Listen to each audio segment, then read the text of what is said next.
Tinc una frase aquí per començar que diu: és una visió lúcida sobre la societat actual, una metàfora sobre la solitud de la persona. Aquesta és una frase que pot funcionar en qualsevol tipus d'exposició. De fet, habitualment a les presentacions es comencen a dir coses difícilment comprensibles.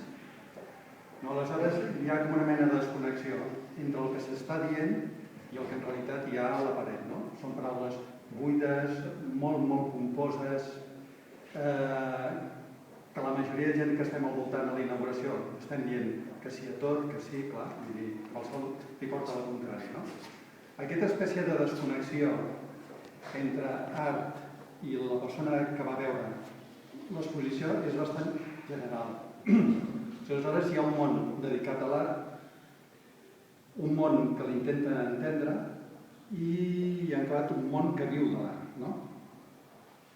Aleshores, crec que l'actitud millor per veure una exposició, en principi a mi em serveix moltíssim, és no anar amb cap idea predeterminada i aleshores entrar-hi al màxim obert de ment.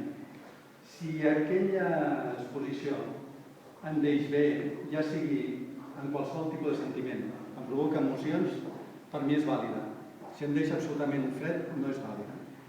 Aleshores, perquè si hem d'entrar ja en conceptes, en idees molt abstractes, en metàfores i tot això, a mi en principi no funciona.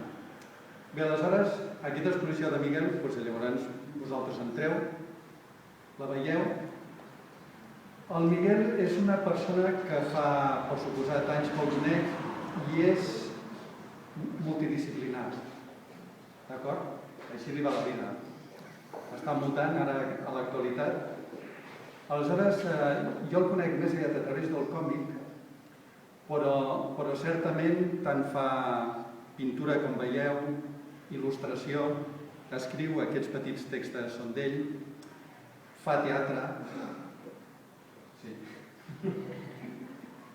A part d'aquí, fa teatre, i aleshores també fa filmacions, gravacions, animacions, i aleshores, si fos un pèl científic, seria una persona del Renaixement. El que passa és que les matemàtiques sempre li funcionen molt malament.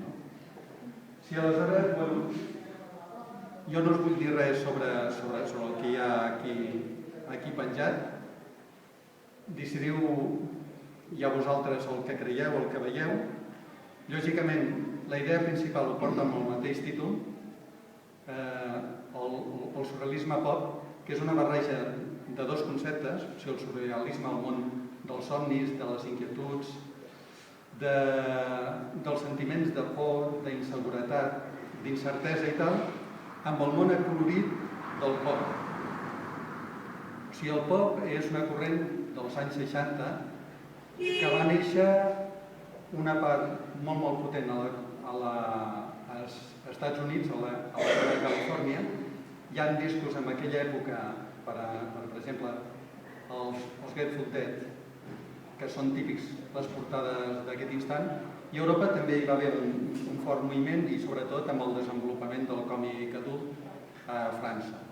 Aleshores és molt acolorit, amb una tendència al cartelisme, però també amb una certa tendència al surrealisme. Bé, jo ja no segueixo més i no sé si el cert mutant dirà alguna cosa comprensible. Gràcies per conèixer una persona. No, jo, a veure, jo en realitat em vull arribar com executor d'aquesta... O sigui, tot el que he de dir està dit aquí. Llavors, com a executor pràctic d'aquests quadres, suposo que millor el que puc fer és enviar-me perquè en realitat el que és la definició d'una exposició és només un contenidor, no un actor. Tot el que s'ha de dir està a les parets, en funció de ficar etiquetes a les coses que es fan, perquè les coses que estan molt relacionades amb quan les fas i en quin moment estàs fent les fas, o fins i tot anar usant molt més prosaic, com què és el que tens en aquell moment per fer les coses, no?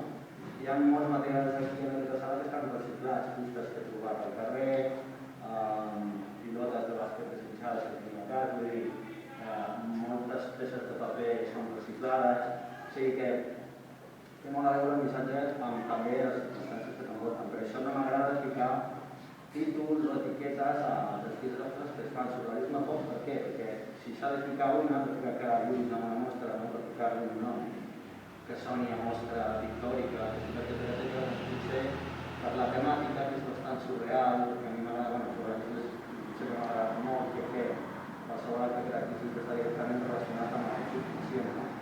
I potser per aquest motiu jo vaig adoptar, com a títol de la mostra, aquest moviment que va dir al final dels anys 60, dels anys 70, dels anys 80, a la Costa dels anys 70, perquè és el que s'ha d'acabar amb una mica